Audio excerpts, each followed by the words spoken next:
ትግሉን ከሚገድሉ ውስጥ ያሉትን ማጥራቱ በጣም አስፈላጊ ነው። አሁንም አፋሕድ በራሱ መካከል ላይ ያለውን የነማስረሻ ሰጠኝን ጀሌዎች ሊኖሩ ይችላል። ምናልባት ይዞ እጅ የሰጡት ከነሱ ተከትሎ የሄዱ ሰዎች ሊኖሩ ይችላሉ። ነገር ግን እሱንና እሱን ሲከተሉ የነበሩት የሚጠረጥሩትንም ሁለቱም ድርጅቶች ውስጣቸውን መጀመሪያ ማጥራት መቻል አለባቸው። ይሄ ሲሆን ነው መንገዱ ለነሱ ቀና የሚሆነው። ጠቋሚ ቀጥታ አሁን ከአብዱ ጋራ ከምክትል ፕሬዝዳንቱ ጋራ ይገናኝ የነበረው ግለሰብ መስፍን አሁን ይሄንን ያህል ጊዜ በሚቆይበት ጊዜ እንዲሁ ምን ሆኖ ነው የቆየው? ምንድን ነው ሊያቆየው የቻለው? ለምን ቆይ አሉት? ተነጋግረው እኮ ተስማምተዋል። ማድረግ የሚገባው ነገር አፋሕድ እጅ እንደሚሰጥ ከጥቂት ጊዜ በኋላ የዚህ ትግል አሸናፊነቱ ካልተረጋገጠ ደቡብ ኢትዮጵያ ደቡብና ምዕራብ ምናምን የሚባለው ከነመሬቱ የአብይ አህመድ ባሪያ እንደመሆን ምንም ጥርጥር የለውም። አሁንም ለሱ ተገዝቶ ነው ያሉት። አሁንም እሱ ነው እየቀጣቸው ያለው። ያነሳል፣ ያስቀምጣል፣ ይሾማል፣ ይሽራል፣ እንደፈለገ የሚያደርገው እሱ ነው። በጀት እንኳን ለነሱ ይበቃቸዋል እያለ በቦታውና በሀገር በህዝብ ቁጥር አይደለም በጀት የሚመደበው። እንደ በሽመልስ አብዲሳ መልካም ፈቃድ ነው የሚመደብላቸው። በመልካም ፈቃድ ነው የሚኖሩት። ነገ ይወረራሉ።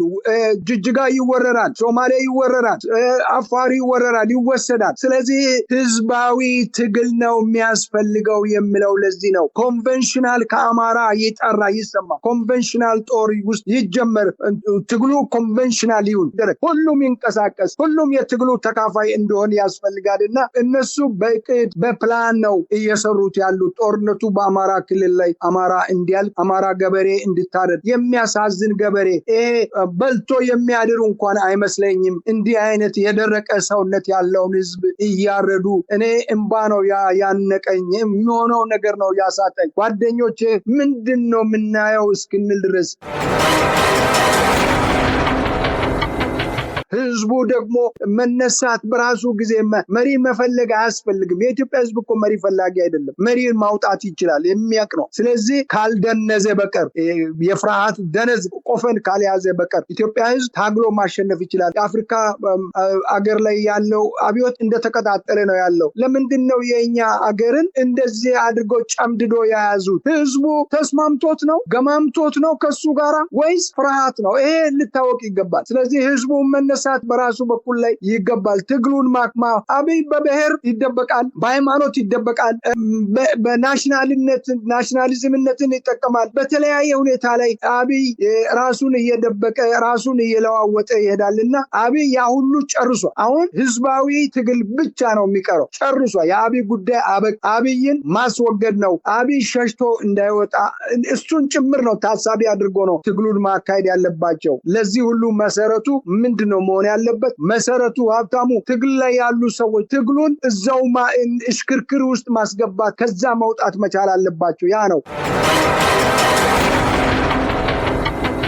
ጤና ይስጥልን የተከበራችሁ የህብር ሬዲዮ ቤተሰቦችና አድማጮች፣ በወቅታዊ ጉዳይ እንድንወያይ እንደወትሮ ሁሉ የአፍሪካ ሰላምና እርቅ ኢንስቲትዩት ዋና ዳይሬክተር ከሆኑት ከዶክተር ሺዋፈራው ኩራቱ ጋር እየተወያየን እንቆያለን። የፕሮግራሙ አዘጋጅ ሀብታሙ አሰፋ ነኝ። እስከ ውይይታችን ፍጻሜ አብራችሁ እንድትቆዩ በአክብሮት ጋብዛለሁ። ጤና ይስጥልን ዶክተር ሺዋፈራው ኩራቱ፣ ለሳምንታዊ ውይይታችን በቀጠሯችን ስለተገናኘን ከልብ አመሰግናለሁ። እንኳን ደህና መጡ። እግዚአብሔር ይስጥልኝ ሀብታሙ፣ እንዴት ሰነበትክ? ሰላም ነው ወይ? እኔ ደህና ነኝ፣ እግዚአብሔር ይመስገን። አሜን፣ እግዚአብሔር ይመስገን። እንኳን በድጋሚ ተገናኘን። ዶክተር ሺዋፈራው እንግዲህ የፋኖ እንቅስቃሴን በተመለከተ ባለፈውም ትንሽ ጠቀስ ያደረጓት ወቀሳ ነበረች። እሱን ተከትሎ የተለያዩ አስተያየቶች ሲሰጡ ነበር። ትላንት ደግሞ እንግዲህ የአማራ ፋኖ ህዝባዊ ድርጅት በእስክንድር ነጋ የሚመራው 2 አመራሮችን አግጃለሁ ብሎ ነበር። እነዚሁ ትላንት ዜናችን ላይ ጠቀስ አድርገናል። ማስረሻ ሰጤና መስፍን አባተ፣ መስፍን ከፈለኝ የሚባሉት አገዛዙን ለመቀላቀል እንቅስቃሴ መጀመራቸውን ገልጸን ነበር። ዛሬ የብልጽግና ማህበራዊ ሚዲያ ፈቀላጤዎች አዎ ለመንግስት እጃቸውን ሰጥተዋል እያሉ ነው። እንግዲህ ከዚህ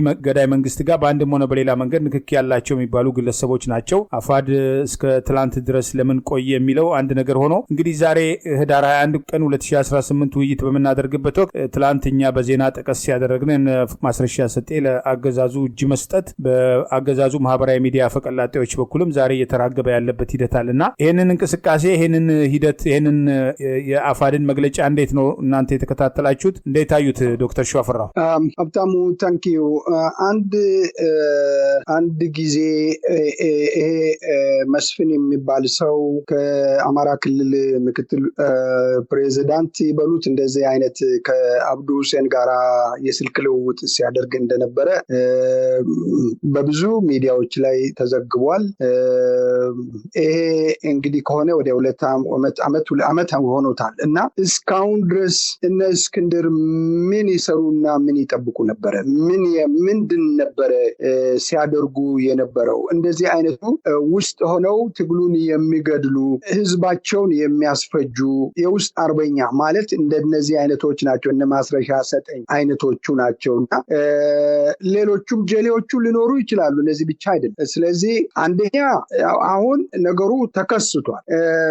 አገር ወዳለው ህዝብ አድናለው፣ ለአማራ እታገላለሁ፣ ለኢትዮጵያ ደግሞ እቆማለሁ የሚል አፋድ ድርጅት ለመሆኑ እስካሁን ድረስ ምን ሲሰራ ቆይቶ ነው? ምን ሲያደርግ ቆይቶ ነው? እስካሁን ለምን ታቅፎ ቆየ? እንዲህ አይነት እባብ እንዴት ይዞ ሰው ይተኛል? እባብ እኮ ታቅፎ ነው የተኙት። አሁንም ሌላ ሊኖር ይችላል። ስለዚህ ውስጣቸውን በሚገባ መፈተሽ፣ የአደረጃጀት ሁኔታዎቹን ማስተካከል። አደረጃጀት ሁል ጊዜ የምናገረው ለአንድ አገር ለአንድ ህዝብ የሚታገል ኃይል በአንድነት ነው የሚቆመው። ይሄ የህዝባዊ ስብሰባ አይደለም፣ ህዝባዊ ማህበር ይሄ ጠመንጃ አስነስተው ጠመንጃ ይዘው ኃይል ይዞ በጀት በድሮን የሚመታው ጋራ ለመታገል የወጣ ኃይል። ይሄ ኃይል ደግሞ ለአንድ ሀገር እስከሆነ ድረስ አብሮ ነው መቆም ነበረበት። ከአፋድ ጋራ ለምንድን ነው የማይስማሙ የማይቆሙት? ውስጣቸው ለምንድን ነው ከአፋባሃ ጋር ማለት ነው አፋባሃ ጋራ ለምንድን ነው የማይቆሙት? ስለዚህ አብሮ መደራጀት የሚከለክሉት እንደነዚህ አይነቶቹ ናቸው። ኢጎ የያዛቸው ውስጥ አርበኛ የሆኑ ዛሬ ለመንግስት እጅ ሰጥቷል ለመንግስት ለሚባለው ያሉት እጅ ድሮ ሲሰሩ ነበረ። ይሄ ሁሉ ሲያደርጉ ነበረ። በድሮን ሲያስመቱ ነበር። ይሄ ነው ውስጥ አርበኛ አደገኛ አሰራር። ይሄ ነው ውጊያው ወደፊት እንዳይሄድ እንዳያሸንፉ የአማራ ገበሬ በጀትና በድሮን በሚችሉት ሁሉ ኃይል እንዲፈጁ ያስደረጉት እንደነዚህ ናቸውና አሁን በምንድን ነው ህዝብን መካስ የሚችሉት? አማራን አሁን በምን አይነት ነው ማዳን የሚችሉት? እንዴት ነው? ምን ታስቧል? ምን ታቅዷል? ስለዚህ ይሄ ህዝብ ማወቅ መቻል አለበት። ህዝብ ገዳዮቹን ህዝብ ለይቶ ያውቃል። የራሱን ገዳዮች ህዝብ ያውቃል። ይሄ ነገ እኮ የሚገለጥ ነገር ነው፣ የሚወጣ ነገር ነውና አሁንም ውስጣቸውን ማጠብና ማጥራት አለባቸው። ውህደቱም አብሮ መሄድ አለበት። ፍጥነት ጨምሮ ይሄንን ካላደረጉ ችግሩ እዛው እንቦጭ ነው የሚሆነው እና ይሄ እንዳይሆን ትግሉን እንዲያሳምሩ ይገባል። ውስጣቸውን ማጥራት አለባቸው። ለተደረገው ነገር ደግሞ ለኢትዮጵያ ህዝብ በቂ ማብራሪያ በቂ የሚያጠግብ ማብራሪያ መስጠት መቻል አለባቸው ለማለት ፈልጋለሁ። ሀብታም ከልብ አመሰግናለሁ። እንግዲህ በተለይ መቶ አለቃ ማስረሻ ሰጤ ያው ይሄ የዳውንት ውይይት የተባለው ከመንግስት ጋር እነ እስክንድር ያደረጉት የውስጥ ውይይትን በኋላ የአውሮፓ ህብረት አሜሪካ ይጋድ አለበት ብለው ለመሸፋፈን የተሞከረበትን የክህደት እርምጃ በተመለከተ የወጡ በነበሩ መረጃዎች ማግስት ነው እንግዲህ በተለይ አፋድ ተመሰረተ የተባለበትን ምርጫ በበላይነት ሲዘውር የነበረ ግለሰብ ነው መስፍን አባተ ወይም መስፍን ከፈለኝ የሚባለው። ይሄ ግለሰብ ደግሞ ከአማራ ክልል ቀደም ሲል እንዳሉት ከምክትል ፕሬዚዳንት ከተባለው ጋር ከነ አብዱ ጋር በሚስጥር ሲመክር የነበረ የዚህ ስልክ ልውውጡ ጭምር ይፋ የሆነ አፋድ እንግዲህ ማገድም ከነበረበት በጊዜው ነበር። ያ ድምፅ ልውውጥ ከወጣ በኋላ ለምን ዓላማ እንዴት ከአገዛዙ ጋር አብሮ ይሰራ እንደነበር ከተጋለጠ በኋላ ያንን እንደ ድርጅት አምኖ እስከ ትላንት ድረስ በኃላፊነት እንዲቀጥል የተደረገው እኔ ከድተው የገቡት እነ ማስረሻ ሰጤና መስፍን አባተ ወይም መስፍን ከፈለኝ ብቻ አብረዋቸው የተሰለፉት ጥቂት ግለሰቦች ሳይሆን ራሱ አመራሩ ያንን ግንኙነት ያደርግ የነበረው ፈቅዶ ወዶ ይህም ግለሰብ ከአገዛዙ ጋር በዛ ደረጃ በውስጥ ሲመክር የነበረበት ሂደት ኃላፊነቱ የእነዚህ ግለሰቦች ብቻ አይመስለኝም። ሌላው ደግሞ እንግዲህ የአማራ ፋኖ ብሔራዊ ኃይልን እንቅስቃሴም በተናጠል ደግሞ በተለይ እነ ዘመን የሚመሩትን ኃይል ለማጥላላት እነ ማስረሻ ሰጤን በዚህ በዲያስፖራው በሚዲያ ግንባር ቀደም በማድረግ እነሱን ሲያስከስስና ሲያሰድብ የነበረውም ኃይል አብሮ በአንድም ሆነ በሌላ መንገድ ከጀርባ የመንግስትን አጀንዳ ሲያሻሽጥ የነበረ ማስረሻ ሰጤ ወንድሞቹን ከድቶ እንግዲህ አማራ ፋኖ ብሔራዊ ኃይል የተባለው ገና የዛሬ 3 ዓመት ከምናምን ቀደም ሲል ከህወሓት ወረራ በፊት የህወሓት ወረራ እያለ በተመሰረተበት ወቅት ማስረሻ ሰጤ እንግዲህ አብሮ ነበር ከነዘመነጋውያንን የመሰረተው። ከዛ በኋላ ከድቶ ከነሱ ከወጣ በኋላ በአንድም ሆነ በሌላ መንገድ ከአገዛዙ ጋር ይሰራ እንደነበር መረጃዎች ይወጡ የነበረበት ሂደት አለ።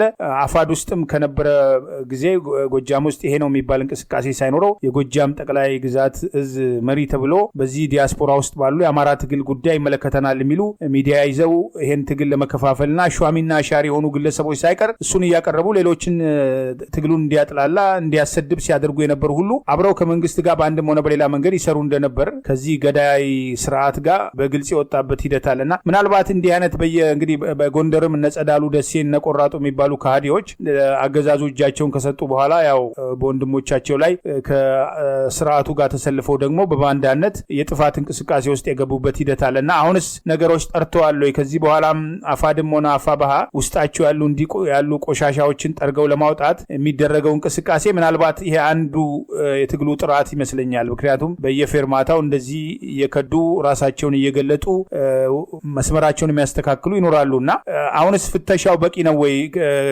ከዚህ በላይ ማጥራት አይገባም ወይ? ሀብታሙ እሱን ነው እኮ ያልኩት። ምንድነው አሁንም ውስጣቸውን ማጥራት መቻል አለባቸው። ከማንም በላይ ሁለቱም ድርጅቶች አደረጃጀት ውስጣቸው ያለው የትግል ሁኔታ ወደፊት እንዳይገፋ ወደኋላ የሚጎትት ምንድነው? ማን ነው በእኛ መካከል ላይ እንዲህ አይነት ቦታ ላይ እንደሚያደርገው? የትኛው ነው? ከየት የመጣ ነው? ምን አይነት ነው የሚለውን የነሱ የራሳቸው መረጃ አላቸው ብዬ አስባለሁ። የመረጃ ኃይል ይኖራቸዋል። ትዕግስት የሚባል ነገር በመስመር ላይ ያለ አይመስለኝም። በተለይ ወታደራዊ ቀለበት ውስጥ የገባ ሰው በምንኛውም አይነት ሁኔታ ትዕግስትና ሪራይ የሚባል ነገር የለም፣ አይኖርም። ምክንያቱም ትግሉን ከሚገድሉ ውስጥ ያሉትን ማጥራቱ በጣም አስፈላጊ ነው። አሁንም አፋድ በራሱ መካከል ላይ ያለውን የነ ማስረሻ ሰጠኝን ጀሌዎች ሊኖሩ ይችላሉ። ምናልባት ይዞ እጅ የሰጡት ከነሱ ተከትሎ የሄዱ ሰዎች ሊኖሩ ይችላሉ። ነገር ግን እሱንና እሱን ሲከተሉ የነበሩት የሚጠረጥሩትንም ሁለቱም ድርጅቶች ውስጣቸውን መጀመሪያ ማጥራት መቻል አለባቸው። ይሄ ሲሆን ነው መንገዱ ለነሱ ቀና የሚሆነው። ጠቋሚ ቀጥታ አሁን ከአብዱ ጋራ ከምክትል ፕሬዝዳንቱ ጋራ ይገናኝ የነበረው ግለሰብ መስፍን አሁን ይሄንን ያህል ጊዜ በሚቆይበት ጊዜ እንዲሁ ምን ሆኖ ነው የቆየው? ምንድን ነው ሊያቆየው የቻለው? ለምን ቆይ አሉት? ተነጋግረው እኮ ተስማምተዋል። ማድረግ የሚገባው ነገር አፋድ እጅ እንደሚሰጥ ራሱ ድርጅቱ ሙሉ በሙሉ እጅ እንደሚሰጥ ነበር እኮ ንግግሩ። እሱ ሰጣሉ አልነበር። ስለዚህ ተከታዮቹ በብዛት አሉ ማለት ነው። ውስጣቸውን ማጥራትና ከነዘመነ ካሴ ጋራ በቀጥታ ግንኙነት ቀጥታ ህብረት መፍጠርና ትግሉን ወደፊት መግፋት ነው። ትግሉን እዛው እንዲያብላሉ ይፈልጋል አብይ አህመድ። ይሄንን ይፈልጋል። እዛው እነሱን እየመታ አማራውን ሌላውን ለመፍጀት ሌላውን ለማዳከም እነሱንም እየመታ ሌላውንም እየፈጀ ለመቀጠል ይፈልጋል። ይሄ እኮ በፕሮጀክት ተቀርጾ የወጣ ድርጊት ነው። ስለዚህ ይሄንን የአብይን ሴራ ለማክሸፍ መጀመሪያ በፍጥነት ውስጣቸውን፣ ቀጥሎ ደግሞ ህብረት፣ ከዛ በኋላ አንዱ ለአንዱ ታዛዥና አዛዥ ብቻ አይደለም። እኔ አዛዥ ሆናለሁ የሚል ሁኔታ በጣም አስቸጋሪ ነው። ታዛዥም መሆኑ መቻል አለ። ጠላት ከፊት አለ። ብዙ ምሳሌ አንስተናል። ሀብታሙ ብዙ ክሊማንጃሮን፣ ዳሽንን፣ ተራራዎቹን ስም እየጠራን እኮ አነግረናል። ከዚህ ጋር ነው የምትጋፈጡት። ከዚህ ለመውጣት ይህን ተራራ ለመውጣት የምትችሉት ሰርስሩና ወደፊት ግፉ። ትግሉን ህዝባዊ አድርጉ ስንል እኮ ዝም ብለን አይደለም። ትግሉ ህዝባዊ ነው መሆን ያለበት። በዚህ አይነት አጥርቶ ነው ወደፊት መግፋት የምትችሉት። ከኋላ የሚመታቸውን ኃይል ማጥራት የግድ ነው። ይሄ ነው ለማለት የሚፈልገው። አለ ውስጣቸው፣ እነሱ ያውቃሉ። በፍጥነት ማጥራት ይሄ ማበጠሩ አልቋል ብዬ አላምንም። ይሄ አበጥረን 2 ሰዎችን አውጥተናል ማለት ማለት በፍጹም አይመስለኝም። ስለዚህ እስክንድር ነጋ የሚመራው አፋሕድ በፍጥነት ውስጡን በደንብ ሌሎቹ ጋራ እኔ እስክንድር ይህንን የማጥራት አቅም ጉልበት አለው ብዬ አላስብም። ነገር ግን ሌሎቹ ከሱ ጋራ ያሉት የጦር መሪዎች ጠንካራ ሰዎች እንዳሉ ይነገራል። እነሱ ናቸው አሁን ውስጣቸውን በደንብ መለየት የሚችሉትና በፍጥነት ይህንን መጨረስ መቻል አለባቸው ብዬ አስባለሁ። ራሳቸውን ሳይበሉ አሁን እኮ ይዞ የሄዱት ምስጢራቸውን እኮ ይዞ ነው የሄዱት። ስለዚህ በመጀመሪያ ማምለጥም አልነበረባቸውም። እነዚህ ሰዎች እንዲያመልጡ እድል መስጠትም አልነበረባቸውም። አንዱ ትልቅ ያጠፉት ጥፋት እዚህ ላይ ነው። ማገድ ሳይሆን እነሱን መከታተል ነበረባቸው። እንዳያመልጡ መያዝ ማሰር ነበረባቸው። ሌላው ቢቀር እኔ ጦር ሜዳ እርምጃ ምናምን የሚለውን ለማለት በጣም እቆጠባለሁ። ነገር ግን አትሊስት ማቆየት ነበረባቸው። አስረው ማቆየት ነበረባቸው እና አሳልፈው ምስጢር ይዞ ነው አሁን የሄዱት። ራሳቸውን አሁን መከላከል አገራቸውን፣ ህዝባቸውን እንዴት አድርገው መከላከል እንደሚችሉ ያም ቦታቸውን ራሱ ቤዛቸውን መቀየርበት በፍጥነት ይገባልና ምስጢር ይዞ ነው የወጡትና ትልቅ ስህተት ነው የተሰራው። እንዳያመልጡ ማድረግም አልነበረባቸውም። ሀብታሙ ይሄ እንደዚህ አይነት ሁኔታ ላይ በዚህ በግድያ በድሮንና በጀት በታንክና በመድፍ እየተመታ ያለው ህዝብ በእውነቱ እንደዚህ አይነት ነገር መሆን በጣም የሚያሳዝን ነው እና በፍጥነት አሁን ቤዛቸውንም ጭምር መቀየር አለባቸው። ሌላ ምስጢሩን ስለሚያውቁ በዚህ ቦታ ላይ ነው ብሎ መርቶ ይፈጇቸዋል እና እሱን ሁሉ ማድረግ መቻል አለባቸው ብዬ አስባለሁ። ሀብታሙ ከልብ አመሰግናለሁ። እንግዲህ በእስክንድር የሚመራው አፋሕድ ትላንት በነ ማስረሻ ሰጤ ላይ መግለጫ ካወጣ በኋላ ያው እኛም በዜና ጠቀስ አድርገነዋል። እነ ማስረሻ መንገድ መጀመራቸውን ለአገዛዙ በይፋ እጃቸውን ለመስጠት እንቅስቃሴ መጀመራቸውን ጠቀስ አድርገን ነበር። ዛሬ የሚወጣው መረጃ ነው። ቀደም ሲል እንደተባለው እነ መስፍን እንግዲህ ከአማራ ክልል ምክትል ፕሬዚዳንት ከተባለው አብዱ ሁሴን ጋር በስልክ ሲመክሩ የነበረበት መረጃ ከወጣም በኋላ በእስክንድር የሚመራው አፋሕድ እርምጃ አልወሰደም በነዛ ግለሰቦች ላይ። ያ ማለት እስከ ትላንትና ድረስ ከአገዛዙ ጋር ሲሰሩ የነበረው በከፍተኛ አመራሩም እውቅና ፈቃድ ጭምር መሆኑን ያንን ኃላፊነት ወስዶ አፋሕድን የሚወክሉ አመራሮች በአደባባይ ከዚህ መግለጫ ባለፈ እስከዛሬ ድረስ እነዚህን ግለሰቦች ማስረሻ ሰጤ ከተመስገን ጥሩነህ ጋር እየመከረ ትዕዛዝ እየተቀበለ ተልዕኮ እየወሰደ ይንቀሳቀስ ነበር ተብሎ የዛሬ ዓመት ከ6 ወር በላይ ሀሳቦች ሲነሱ የነበረበት ሲያደርግ የነበራቸውን እንቅስቃሴዎች በግልጽ የታየበትና በኋላ ደግሞ ሄዶ አፋሕድም ከደላንታ ላይ ከአገዛዙ ጋር በሚስጥር የመከረበት ያንን ተከትሎ ደግሞ በነ ብርሃኑ ጁላ በኩል ምን ይነገር እንደነበር የሚታወቅ ነውና ያንን በተመለከተ ዋናው አመራር ጭምር ኃላፊነት ወስዶ እስከዛሬ ድረስ እነዚህ ሰዎች ለምን እስከ ትላንት ግድ ድረስ ቆዩ? ሌሎችስ ራሱስ አፋሕድ ያለው አቋም ምንድን ነው የሚለው በአንድ በኩል በግልጽ መደረግ አለበት።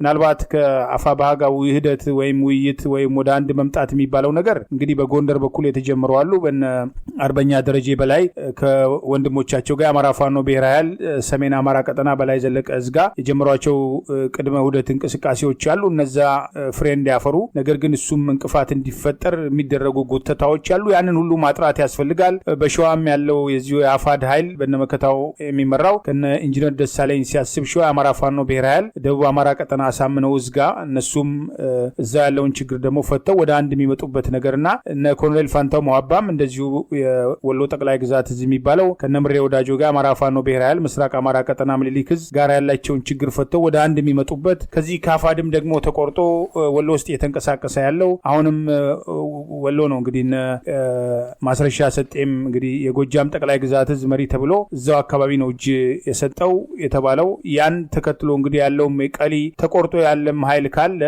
ወደዛው የተለየ የፖለቲካ አጀንዳ ከሌለውና የጠላት መሳሪያ ሰርጎ ገብ ካልሆነ በስተቀር ወደ አንድ የማይመጣበት ምክንያት ያለ አይመስለኝምና በአንድ በኩል የአፋሕድም አመራር በኃላፊነት ስሜት ወጥቶ በእነዚህ ጥያቄዎች ላይ በቂ ምላሽና ማብራሪያ መስጠት አለበት። እነዚህ ሰዎችን በተመለከተ በአንድም ሆነ በሌላ መንገድ የአገዛዙ ኤጀንት ሆነው ሰርጎ ገብ ሆነው ለአገዛዙ ሲያገለግሉ የነበሩ ሰዎች ዛሬ በአደባባይ ትላንት ታገዱ ተብሎ ዛሬ ደግሞ ትላንት ነው የጀመሩት እንቅስቃሴ አገዛዙን ለመቀላቀል ዛሬ አገዛዙ ሚዲያዎች የሚያራግቡት ነገር ብቻ አንድ ሰሞን ነገር ሆኖ መቅረት ሳይሆን አመራሩ እንደ አመራር እስክንድርም ወይም ሌሎቹም በጉዳዩ ላይ ሰፋ ያለ መግለጫ መስጠት ያለባቸው ይመስለኛል። ሌላው እንግዲህ በተለይ ይሄን ወረራ ተከትሎ የሚፈጸሙ የሰብአዊ መብት ጥሰቶች ከጊዜ ወደ ጊዜ የጦር ወንጀሎች እየከፉ የሄዱበት ሂደት አለ። በቅርቡ ሰከላ ላይ ምላስ በመቁረጥ ብልት በመቁረጥ አይን በማውጣት በአርሶ አደሮች ላይ ከ65 ዓመት አዛውንት ጀምሮ እስከ 20 ምናምን ዓመት ወጣቶች ድረስ በግፍ የተጨፈጨፉበት በአስነዋሪ ሁኔታ እንግዲህ መከላከያ የሚባል ስም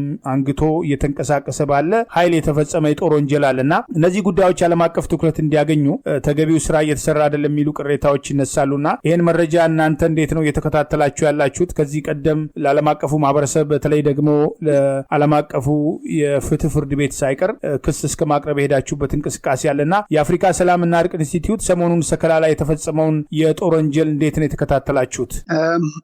ሀብታሙ ያሳዝናል፣ በጣም ያሳዝናል። በሚዲያ ላይ ሲዞር ሁሉንም ነገር ለመከታተል ችለናል። ምንለው ነገር ያሳጣ ነገር ነው። እኛ የምንለው አንድ አባባል አለ። በአማራ ህዝብ ላይ እየደረሰ ያለው ፍጅት አንገቱን አማራ እንዲደፋ እያደረገ ያለ ጅምላ ጭፍጨፋ ነው። ጦርነት እዛው እንዲቆይ አብይ አህመድና ብልጽግና ይፈልጋል። እንደዚህ አይነት ድርጊት ማድረግ በኢሰብአዊ ፋሽስት ስራ ፋሽስታዊ ይሄ በየትኛውም ጦር ሜዳ ላይ በእንደዚህ አይነት ላይ የሰውን የሴትን ጡት የወንድን ብልት አይን ማውጣት እጅ መቁረጥ አካላትን ለያይቶ መግደል እንደዚህ አይነት ጭካኔ የተሞላ ፋሽስታዊ ፋሽስት የሚባለው ስያሜ ያንሰዋል። የትኛው እንደምንጠቀም አላቅ እና ይሄ እንዲህ አይነት ኢሰብአዊ ሰው በሰው ላይ ሊያደርግ የማይገባው ድርጊት ነው የተፈጸመው እየተፈጸመ ያለው ይሄ ነው። አማራን አንገት ሊያስደፋ ሌላው አማራ እኔ የለሁበትም ብሎ አንገቱን እንዲደፋ እኔ እንደነዛ ሆኜ መሞት የለብኝም ተገዢ ባሪያ ሆናለሁ እንዲል የሚያስደርግ ጭፍጨፋ ነው የተደረገው። ህፃን ልጅ የ80 ዓመት ሽማግሌ ይሄ ምንም የሚመርጥ አይደለም። በመጀመሪያ ደረጃ ሰራዊቱ እዛ ላይ መግባቱ ራሱ ትልቅ ስህተት ነው። የአብይ አህመድ ሰራዊት አማራ ክልል መርገጥ አልነበረበትም። አማራ ህዝብ ሆ ብሎ መውጣትና ህዝባዊ ትግል ነበረ። ገበሬው እሱን ማዳበሪያ እንደከለከለው ሁሉ ሰራዊቱንም ከምድሪቱ ላይ ጠራርጎ ማስወጣት ነበረበት። አሁንም ይሄ ጭፍጨፋ የሚቀጥል ነውና መደረግ ያለበት ምንድነው? ህዝባዊ ክተት ነው መጠራት ያለበት። ህዝቡ በሙሉ መንገድ በመዝጋት ጎማ መንገድ ላይ ማቃጠል ግንድና ድንጋይ እያወጣ መንገዶቹን በሙሉ ህዝብ እንዲዘጋ ማድረግና ህዝባዊ ትግል ኮንቬንሽናል ባለፈው ጊዜ ማንስች ያለው ኮንቬንሽናል ነው መግፋት ያለበት። ጦርነቱ በዛ አይነት ነው መሄድ ያለበት። በየቦታው ላይ ቁጭ የሚባለው ነገር አሁንም ለእነሱ እድል ፈንታ መስጠትና አብይ አህመድ የተለያየ የጦር መሳሪያ ዘመናዊ የጦር መሳሪያ እየገዛ በአማራ ምድር ላይ መለማመጃ አርሶ አደር ላይ ምንም እርሻ ላይ ያለ መንገድ የሚሰራ ህዝብ ላይ መድፍና ታንክ እየተኮሰ የሚፈጅ በድሮን የሚመታ በምን መልክ ነው መቋቋም የሚቻለው? ህዝባዊ ትግል ካልሆነ በቀር ትግሉ ህዝባዊ ሊሆን ይገባል። ህዝባዊ ትግል በሁለት አይነት አቅጣጫ ነው መሄድ ያለበት። አንደኛው ህዝቡ እምቢ ብለው ህዝባዊ ከባህር ዳር ያለው ህዝብ፣ ጎንደር ያለው ህዝብ፣ በየወረዳው በየዞኑ ያለው ከተማዎች በሙሉ መንቀሳቀስ መቻል አለበት። አንዱን ብቻ አጋፍጦ መቀመጥ የለበትም። ኢብን ዛሬ አዲስ አበባ ላይ እየደረሰ ያለው ሌላው ህዝብ ቢንቀሳቀስ አዲስ አበባ ላይ እንደዚህ አይነት እልቅት አይደርስም ነበረ። አዲስ አበባ እኮ እልቅት ደርሶባታል። አዲስ አበባ እኮ ህዝቡ በመንገድ ላይ ቀርቷል። ጎዳና ላይ ወጥቶ ራሱን በራሱ እየገደለ ያለቀ እኮ ህዝብ ቀላል አይደለም። ለዚህ እኮ ነው ለምንድነው ራስን የምትገለው? ለምንድነው ታግለ የማትሞተው የምንለው? ሞት ላይኖርም ይችላል። ታግሎ የምታገል ሁሉ ይሞታል ማለት አይደለም። ስለዚህ ምንድነው አሁን ፋኖ ሁለቱም እኔ ፋኖ ሁለት አድርጎ ማየት ራሱ በጣም አስቸጋሪ ለመጥራትም የማይመች ነው። ፋኖ መሳሪያ አንስተው ህዝብን እታደጋለሁ አገር አድናለሁ ብሎ የተነሳ ኃይል ምንድነው ማድረግ ያለበት? ክተት ነው መጥራት ያለበት። ክተት፣ ህዝባዊ ክተት፣ ህዝብን ማነቃነቅ መቻል አለበት። እንደዚህ ለዚህ ሆኖ እኮ ነው ህወሓት እኮ ይሄንን ነው ያደረገው። የዛሬ 3 ዓመት ይሄንን ነው የሰራው እኮ 3 ዓመት 4 ዓመት ክተት ነው የጠራው። ትግራይ ህዝብ እናቶቹ እኮ በምጥሚጣ ነው የተዋጉት፣ በድንጋይ ነው የተዋጉት፣ በመረጃ በማቀበል ነው የተዋጋው። ህዝባዊ ትግል እኮ ነው የሆነው። ስለዚህ ህዝባዊ ትግል ያስፈልጋል። እኔ ሁል ጊዜ የሚለው ነገር አለ። አሁን ወንድሜ ያሬድ ሰሞኑን ሲናገር ሰምቻለሁ። የኢትዮጵያ የአማራ ጉዳይ የሚያሳስበን አንዱ ነገር የአማራ ኤሊቱ የተማረ ኃይል ከአብይ ጋር ወግነው ራሱን ማንነቱን ሽጦ ለውጦ ለጠላት ተገዢ ሆኖ ለሆድ አድሮ ምሁሩ ነው ውጭም ውስጥም ያለው መተባበርና ትግሉን መስመር ማስያዝ ያልቻለው ለዓለም የሚበቃ ምሁራን ነበረን አሉን እና ዛሬ ምሁራኖች ከማን ጋር ናቸው የቆሙት? አቋቋማቸው ከማን ጋር ነው ያስተካከሉት?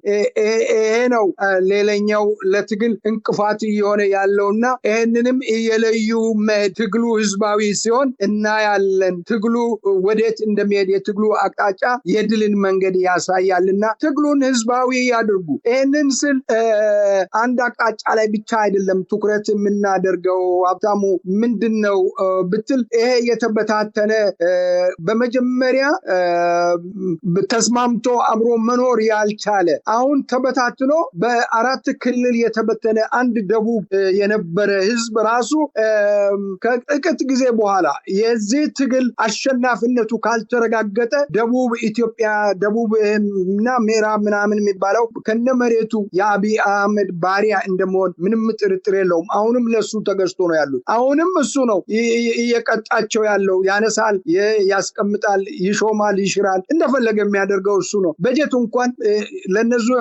ይበቃቸዋል እያለ በቦታውና በሀገር በህዝብ ቁጥር አይደለም በጀት የሚመደበው። እንደ በሽመልስ አብዲሳ መልካም ፈቃድ ነው የሚመደብላቸው። መልካም ፈቃድ በመልካም ፈቃድ ነው የሚኖሩት። ነገ ይወረራሉ።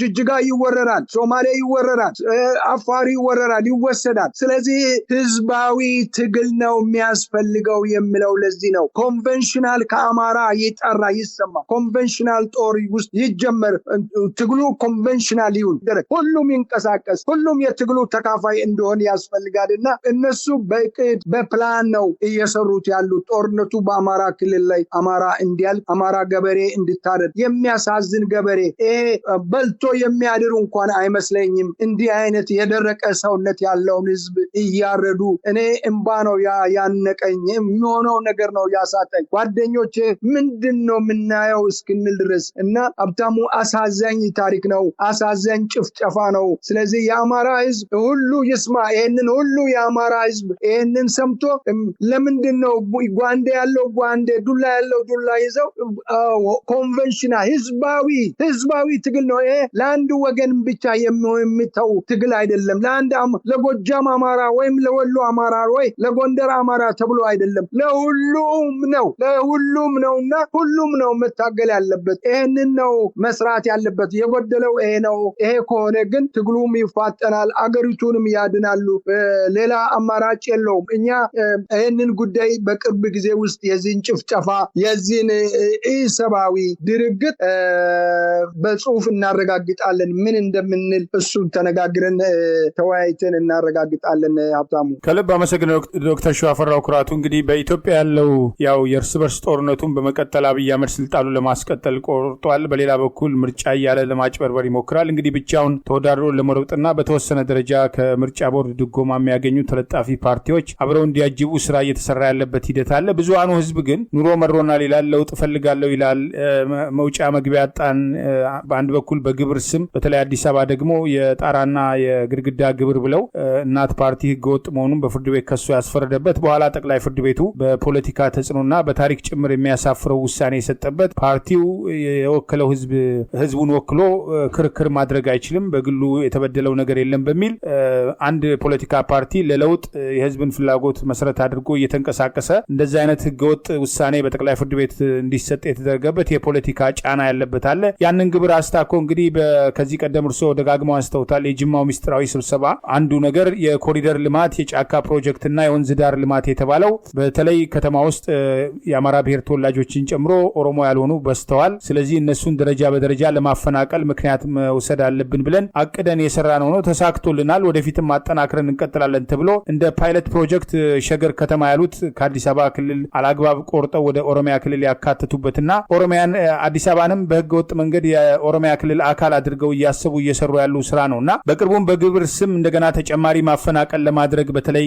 ይዞታ ያላቸው ቤት ያላቸውን ዜጎች ደግሞ ሜዳ ለማስቀረትና በምትካቸው የኛ ያሉትን ለመሰግሰግ ሰፊ ስራ እየተሰራ ያለበት ሂደት አለ። እነዚህና ሌሎችም ኢኮኖሚያዊ ችግሮች እንዳሉ ሆነው ወጣቱ ትውልድ አሁንም በብልጭልጭ ፕሮጀክቶቹ ላይ በየዕለቱ በሚሰጠው አጀንዳ ላይ ወይም ጥቂት በቲክቶኩም በሌላው ማህበራዊ ሚዲያ የፈለጋቸውን ነገር እያደረጉ ተብለጭልጭ የሚንቀሳቀሱ ጥቂት ወጣቶችን ብቻ በማየት የደነዘዘበት ሁኔታ አለ። የነገ አገሩ የነገ እድሉ የነገ ህይወቱ አደጋ ውስጥ እየወደቀ ያለበት ሂደት አለ። ተጨማሪ ማፈናቀልም ሊኖር ነውና በዚህ ረገድ በተለይ ማህበራዊ ሚዲያን ለለውጥ አሁን ማዳጋስካር አይተናል። ቲክቶክ፣ ሌሎችም ማህበራዊ ሚዲያዎች ለለውጥ ምን ያህል የመብራትና የውሃ ችግርን አንስቶ መንግስት እስከ መቀየር የሄደበት እንቅስቃሴ አለ። በሌሎችም ሀገራት እንዲሁ አይነት ነገር። ኢትዮጵያ ግን ማህበራዊ ሚዲያውን ወጣቱ ትውልድ ለበጎና ለለውጥ ስር ነቀል ለውጥ ለማምጣት ህይወቱ እንዲሻሻል ለማድረግ በአገሩ ጉዳይ ወሳኝ ለመሆን አይደለም እየተጠቀመበት ያለውና ከዚህ አኳያ በተለይ አደጋው ተረድቷል ህዝቡ። ወጣቱ ትውልድስ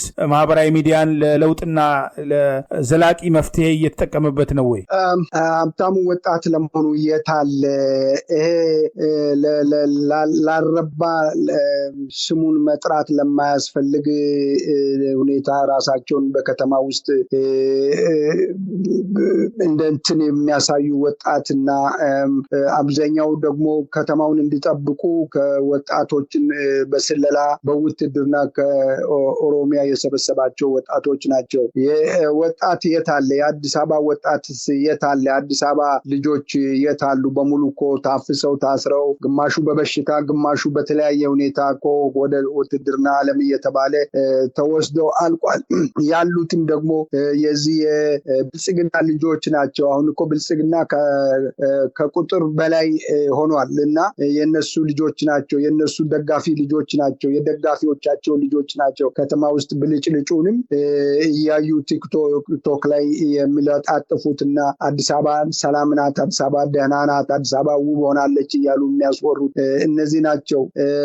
ቤቶቹ የሚሰሩት በቀጥታ በአብይ አህመድ ኮንስትራክሽን ድርጅት ነው። በሱ የሱ ገንዘብ ነው።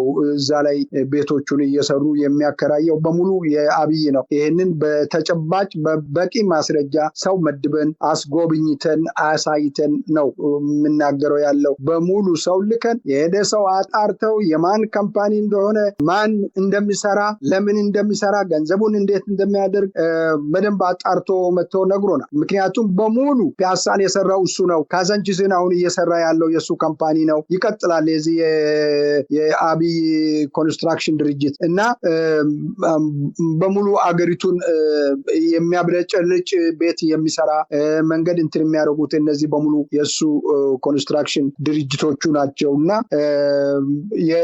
የደሃ ቤት ድህነትን እንደ ሞት አድርጎ ነው። ድህነት ያመጣው መንግስት ነው። ሰው ደሃ ሆኖ ለመኖር የሚፈልግ ማንም ሰው የለም፣ ማንም ሰው። ነገር ግን ድህነትን የሚያመጣው መንግስት ነው። ያ በተለይ ኢትዮጵያ ውስጥ ድህነትን የሚዘራ መንግስት የተባለው አካል ድህነትን ለማስወገድ የሚታገል አይደለም። ቀመኛ ነው፣ ሌባ ነው፣ ዘራፊ ነው። አሁንማ ባንክ አካውንት ነው የሚሰጠው እኮ። ይህንን ያህል ገንዘብ አስገባልኝ ይህንን ልሰራልኝ ተብሎ እኮ ተደራድረ ነው የምትሰራው እኮ አዲስ አበባ ውስጥ። ስለዚህ ይህንን ለማድረግ ነው። ወጣት የሚባል ነገር የተኛው ወጣት ነው። ወጣቱ እኮ ግማሹ ሞራሉ ወድቋል። የኦሮሚያ ወጣት ከሆነ አንዳንዶቹ የሚፈልጓቸውን ወጣቶች ኮሌጅ አስገብቷቸዋል፣ ዩኒቨርሲቲ ገብቷል። የሚፈልጓቸው ወጣቶች እነዛ ወጣቶች ነገ ተምረው መጥተው ኦህዴድን እንዲያጠናክሩ እንዲያጠነክሩ ነው የራሱን ስራ ለማሰራት ነው ያስገቧቸው። ሌሎቹ ወጣቶች ደግሞ የማይፈልጋቸው የኦሮሞ ወጣቶችን ወደ ጦር ሜዳ እየላከ እንዲያልቁ ነው እያደረገ ያለው። በአብዛኛው ኦሮሚያ ውስጥ ተመሳሳይ ጦርነት አለ። ከአማራ ጋራ የሚዋጋው የኦሮሚያ ወጣት አለ። ወጣቱን የማይፈልጓቸው የገጠሩን ወጣት አብዛኛውን ወደ ጦር ሜዳ ነው ወደ ውትድርና ነው የሚመለምሉት። ወደ ሚሊሻ ደግሞ አሁን ሌላው እየበዛ የመጣው ሚሊሻ የሚባል ነገር ነው። በእንደዚህ አይነት እያደረገ ነው ያለው። አብይ በኢትዮጵያ ህዝብ ደም ኢንጆይ እያደረገ ነው ያለው። አብይ በኢትዮጵያ ህዝብ ደም እየጠጣ ነው ያለው። አብይና ቀን በእንደዚህ አይነት ይቀጥላል ማሰብ ከንቱነት ነው። አይቀጥልም፣ መቼም ቢሆን አይቀጥልም። ነገር ግን ለአብይ እድሜ የሰጠው የኢትዮጵያ ህዝብ ነው። ኢትዮጵያ ህዝብ ለአብይ አህመድ ጊዜ ሰጥቶታል። በቃ አንተ ኢትዮጵያን ማስተዳደር አትችልም፣ ኢትዮጵያን መምራት የምትችል ሰው አይደለም፣ በስማችን ጠቅላይ ሚኒስትር ተብለህ አትጠራም ብሎ ማንሳት ማባረር የነበረበት ጊዜ ረጅም ወደኋላ ቀርቷል።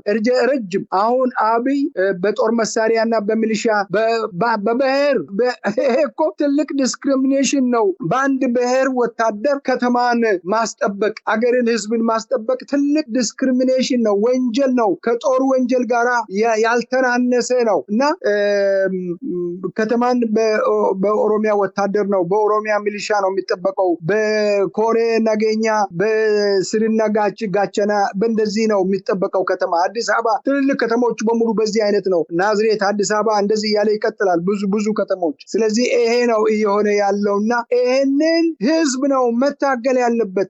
ዝም ብሎ ዝባዚንኪ ለሆድ ዛሬ በልቶ ለሚያድረው ነገ ለሚሞተው ስጋ አገርና ህዝብን መግደል፣ አገርና ህዝብን መክዳት እና ያልተነገረ የሌለ ነገር ማውራት አገሪቱንም ህዝቡንም እየጎዳ እየበደለ መጥቷል። ወሳኝ የሆነ ትግል መካሄድ ያለበት ደጋግሜ የምናገረው ታጋዮች ትግላቸውን ህዝባዊ ያድርጉ። ህዝቡ ደግሞ መነሳት በራሱ ጊዜ መሪ መፈለግ አያስፈልግም። የኢትዮጵያ ህዝብ እኮ መሪ ፈላጊ አይደለም። መሪን ማውጣት ይችላል፣ የሚያውቅ ነው። ስለዚህ ካልደነዘ በቀር የፍርሃት ደነዝ ቆፈን ካልያዘ በቀር ኢትዮጵያ ህዝብ ታግሎ ማሸነፍ ይችላል። ሰሞኑን የጊኒ ቢሳው ነው መሰለኝ ወታደሩ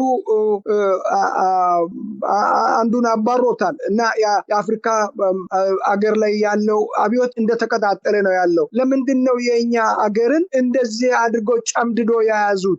ለምንድን ነው እንደዛ እንዲያዝ ያደረገው? ህዝቡ ተስማምቶት ነው ገማምቶት ነው ከሱ ጋራ ወይስ ፍርሃት ነው? ይሄ ልታወቅ ይገባል። ስለዚህ ህዝቡ መነሳት በራሱ በኩል ላይ ይገባል። ትግሉን ማክማ አብይ በብሔር ይደበቃል፣ በሃይማኖት ይደበቃል፣